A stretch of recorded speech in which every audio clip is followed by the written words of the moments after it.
Yang pertama, doa dalam salat yang dikabulkan ada 4 keadaan. Ada 4 keadaan dan dalilnya sahih. Yang pertama saat berdiri, hadisnya qudsi bahkan. Saat berdiri. Ini jangan main-main dengan ini. Ini yang paling hebat ya. Hadisnya qudsi. Saya percepat saja. An Abi Hurairah radhiyallahu anhu qala. Dari Abu Hurairah semoga Allah meridai kepadanya, beliau menyampaikan. Perhatikan, saya langsung kepada matan hadisnya. Idza qala al-'abdu ya, qussimatis shalah baini wa baina 'abdi. Kata Allah, kata Rasulullah, qala Allah azza wa jalla, Allah berfirman dalam hadis qudsi, qussimatis shalah atau qassamtu shalah baini wa baina 'abdi. Saya bagi dalam salat hak dan kewajiban antara aku dengan hambaku. Idza qala al-'abdu, kalau hambaku membaca dalam salatnya alhamdulillahi rabbil alamin, qala Allah azza wa jalla, dijawab oleh Allah, hamadani 'abdi, hambaku sedang memujiku. Wa idza qala al-'abdu ar-rahmanir rahim, kalau hamba kemudian berkata ar-rahmanir rahim, qala Allah azza wa jalla athna 'alayya 'abdi, Allah langsung menjawab, hambaku sedang menyanjungku. Wa idza qala al-'abdu maliki yaumiddin, kalau hambaku berkata maliki yaumiddin, qala Allah azza wa jalla majjadani 'abdi, Allah langsung merespon, hambaku sedang mengagungkanku. Perhatikan betul kalimatnya. Kalimat yang pertama ini, kata para ulama memberikan kesan, kalau kita sedang baca Al-Fatihah dalam salat, sedang berdiri, rasakan kita sedang berdialog dengan Allah, bukan bacaan biasa. Karena itu turun hadis di Muslim nomor 97, yang di Arba'in nomor kedua posisinya. Ada ihsan, masjidnya al-ihsan. An ta'budallaha ka'annaka tarahu, fa illam takun tarahu fa innahu. Jadi kalau kita sedang beribadah kepada Allah, rasakan seakan-akan bersama Allah, berdialog. Kalau kita tak mampu menatapnya, yakinkan saat beribadah Allah mengawasi kita. Itu ada jawaban. Yang paling hebat, perhatikan. Wa idza qala al-'abdu, ini poinnya. Kalau hamba sedang berkata, iyyaka na'budu, perhatikan rumusnya ya. Wa iyyaka nasta'in. Ya Allah, kami jadikan aktivitas kami sebelum salat sebagai ibadah kepadamu. Jadi sebelum salat itu nanti antum zuhur salat ya. Sekarang niatkan ibadah, nanti makan niatkan ibadah, minum ibadah, pulang ibadah. Kalau ada hamba yang seperti itu, wa iyyaka nasta'in, dan sekarang kami punya permohonan, hanya kami mohonkan kepadamu. Kenapa kalimat iyyaka nasta'in ini muncul? Karena ini perintah di Quran saat dalam fikih salat, Al-Baqarah 45. Perhatikan, bagi orang-orang yang punya persoalan sebelum salat, wasta'inu bis-sabri was-salat. Kenapa kita dipanggil oleh Allah lewat salat? Itu bukan hanya tuntutan fikih semata. Allah sebetulnya ingin menyelesaikan segala persoalan yang kita bawa sebelum menghadap kepadanya. Seakan-akan ketika mengatakan hayya 'alas shalah, di salat, punya masalah apa? Punya problem apa? Punya kesulitan apa yang akan diselesaikan? Ya. Karena itu dalam panggilan adzan setelah hayya 'alas shalah apa? Hayya 'alal falah. Kalau orang salat pasti bahagia karena masalahnya selesai. Karena itulah ketika kita mengucapkan iyyaka na'budu ya Allah, adabnya, saya sudah beribadah kepadamu, sekarang punya permohonan, hanya kepadamu saya panjatkan. Apa jawabnya? Hadza baini wa baina 'abdi. Inilah komitmen antara aku dengan hambaku. Wali abdi, perhatikan kalimatnya, wali abdi, dan untuk hambaku yang telah menjadikan aktivitasnya sebagai ibadah itu, masalah apapun yang engkau minta saat ini aku akan berikan. Aku akan berikan. Dan itu sudah dipraktekkan oleh Nabi Zakaria sejak muncul perintah solat di awal-awal. Jadi solat itu bukan hanya pada Nabi Muhammad, Nabi Isa solat, Nabi Musa solat, Nabi Zakaria solat, tapi caranya tidak sama dengan kita. Perhatikan hebatnya cara Allah mengabulkan doa. Saya mau tanya, kalau suami istri sudah menikah, puluhan tahun belum punya keturunan, suaminya sudah divonis sepuh, istrinya divonis monofos dan mandul, secara medis mungkin tidak punya anak. Secara medis mustahil punya anak. Nabi Zakaria bangun, masuk ke mihrabnya. Ali Imran surah 3 ayat ke-38 dan 39. Perhatikan, dalam salatnya berdiri itu meminta kepada Allah. Hunalika da'a Zakaria rabbah. Di mihrabnya Zakaria bermohon kepada Tuhannya. Apa doanya? Qala rabbi habli min ladunka dzurriyyatan thayyibah. Duhai Allah, saya sudah berusaha mendapatkan keturunan, berobat sana sini enggak dapat-dapat. Sekarang saya pasrah hanya meminta kepadamu. Innaka sami'ud du'a. Sungguh hanya engkau yang pasti mendengar doa saya. Tidak menunggu lama, doa selesai dipanjatkan, langsung muncul ayat 39. Fa, tidak pakai waw, tidak pakai thumma. Fanadathul malaikatu. Maka tiba-tiba datang malaikat setelah doa dipanjatkan, menyeru. Perhatikan, wa huwa qa'imun yusalli fil mihrab. Sedangkan Nabi Zakaria itu belum selesai salatnya, masih berdiri. Masih berdiri dalam salatnya, baru selesai berdoa, malaikat langsung turun. Annallaha yubashshiruka bi Yahya. Anda dapat kabar gembira, Allah memberi kabar kamu akan punya anak. Langsung bahkan namanya dari Allah Yahya. Artinya hidup yang mustahil menurut medis bisa lahir. Bayi yang hidup dari rahim perempuan yang monofos dan mandul, kata Allah hidup dia. Saking bingungnya Nabi Zakaria sampai nggak percaya. Kok bisa ya? Padahal awalnya minta, setelah dikasih kok bisa katanya. Qala anna yakunu li ghulamun wa qad balaghani al-kibar wa imraati aqir. Ya Allah, kok bisa saya punya anak padahal saya sudah sepuh katanya. Istri saya pun sudah monofos dan mandul, coba berikan tanda dan seterusnya. Artinya, kalau orang benar sholatnya, dalam berdirinya meminta kepada Allah, itu sudah ditunggu. Mau minta apa? Pasti dijawab itu, kalau mintanya benar. Pertanyaannya sekarang, maaf, Bapak Ibu, kalau Allah sudah meminta seperti itu, apapun dikabulkan, mau minta apa? Yang belum punya motor minta apa? Yang belum punya mobil? Minta mobil. Sudah punya mobil minta? Yang belum menikah minta? Yang sudah punya istri minta? Oh, minta istri lagi. Bapak Ibu minta anak, Pak. Bu, tolong tandain Bu ya, sebelah sini tadi bapaknya nih. Mungkin ibunya ada di belakang. Perhatikan, karena itulah saat berdiri diberikan oleh Allah satu tawaran. Kalau dibacakan, diberikan apa yang dibutuhkan. Mau nggak? Itulah ihdinas siratal mustaqim. Tunjukkan kami ya Allah solusi terbaik dari masalah yang kami miliki. Maaf, ihdinas siratal mustaqim itu arti yang tepat bukan tunjukkan kami jalan yang lurus. Itu bahasa kiasan, nggak pakai oh Bu, itu bahasa kiasan.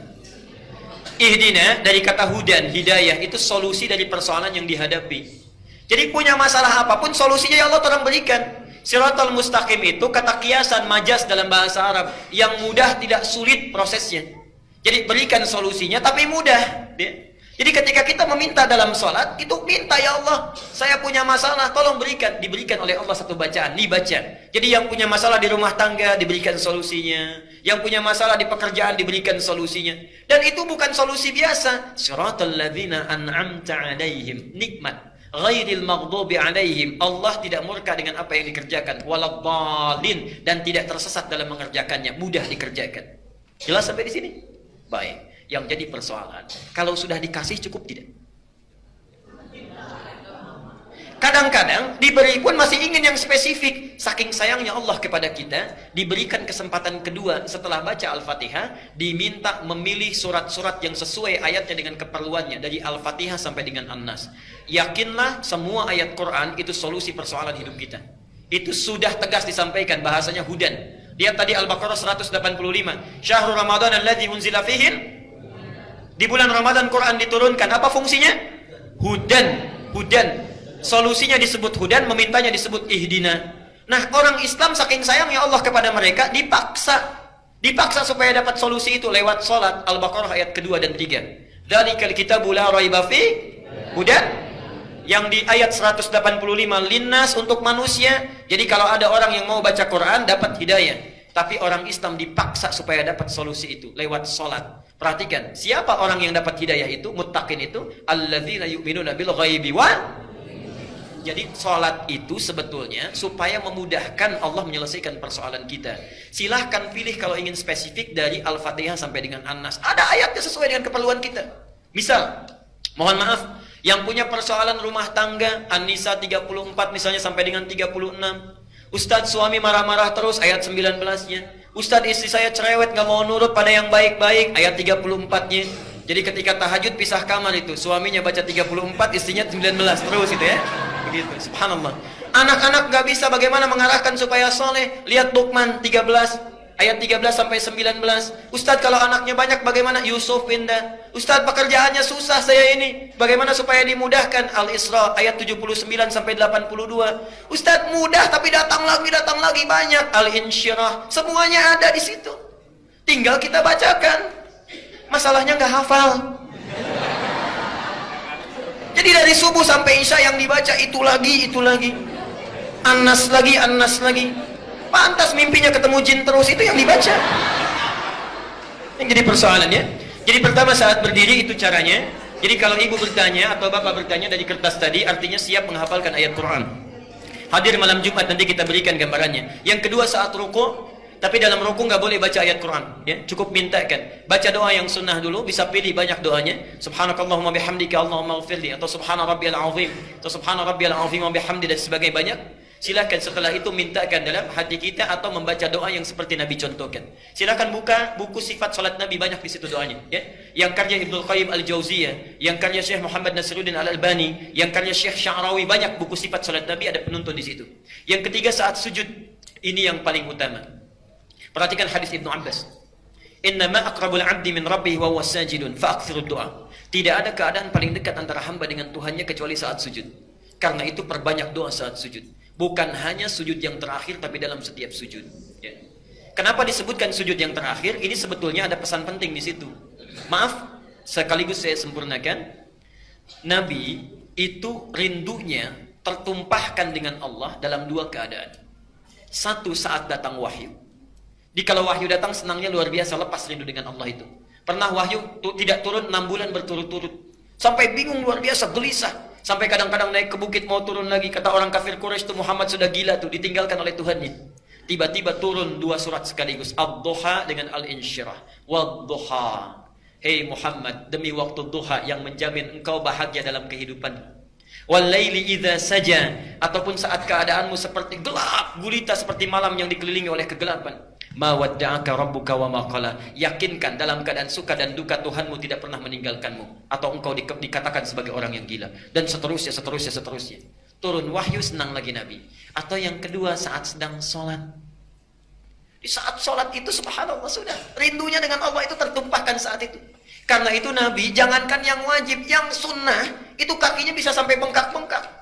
Saking nikmatnya melakukan pertemuan dengan Allah, saking nikmatnya. Pernah dengar hadis Nabi saat tahajud kakinya sampai bengkak? Itu baru rakaat pertama, Bu. Rakaat pertama Aisyah sampai nangis-nangis itu melihat itu, ya. Rakaat pertama padahal yang dibaca Pak cuma 3 surat itu. Al-Baqarah, Ali Imran, An-Nisa. Itu Rasulullah. Subhanallah. Sunnahnya itu salat kusufnya juga banyak. Saya pernah di satu tempat itu saat salat gerhana, salat kusuf. Sebelum dimulai salat saya maju ke depan, saya sampaikan, Bapak dan Ibu sekalian, apakah kita akan salat sesuai sunnah Nabi atau mirip-mirip Nabi? Kompak. Sesuai sunnah Nabi, Pak. Baik, saya bilang. Saya teruskan lagi. Kalau sesuai sunnah Nabi, karena salat kusuf itu 2 rukuk 2 sujud, akan 4 kali baca surat, maka insya Allah surat pertama saya baca Al-Baqarah, kedua Ali Imran, ketiga An-Nisa, keempat Al-Maidah. Mirip-mirip sunnah Nabi, Pak. Ada lain tuh ya. Itu Nabi. Jadi jangankan yang wajib, yang sunnahnya pun dikerjakan dengan luar biasa. Subhanallah. Para ibu sekalian, apa yang terjadi? Karena itulah dalam sujud yang terakhirnya, kenapa lebih panjang? Karena sulit lagi menantikan pertemuan dengan Allah, walaupun waktu yang ditunggu cukup singkat. Kalau orang sedang dirundung cinta, rindunya luar biasa, menunggu 5 menit saja bagaikan 5 hari. Karena itulah di sujud yang terakhir itu panjang. Kalau orang khusyuk sholatnya, merasakan kenikmatan dengan Allah, itu subhanallah setiap sujud itu walaupun yang dibaca cuma 1 kalimat, panjangnya luar biasa. Lama mau bangkitnya karena merasakan kenikmatan dengan Allah. Jadi kalau antum terbalik keadaannya, sujud terakhir justru ingin cepat-cepat misalnya, nah berarti ada kekurang khusyuan di situ yang dirasakan dalam hal yang tidak wajar. Yang terakhir, sesaat sebelum salam. Sesaat sebelum salam, ya.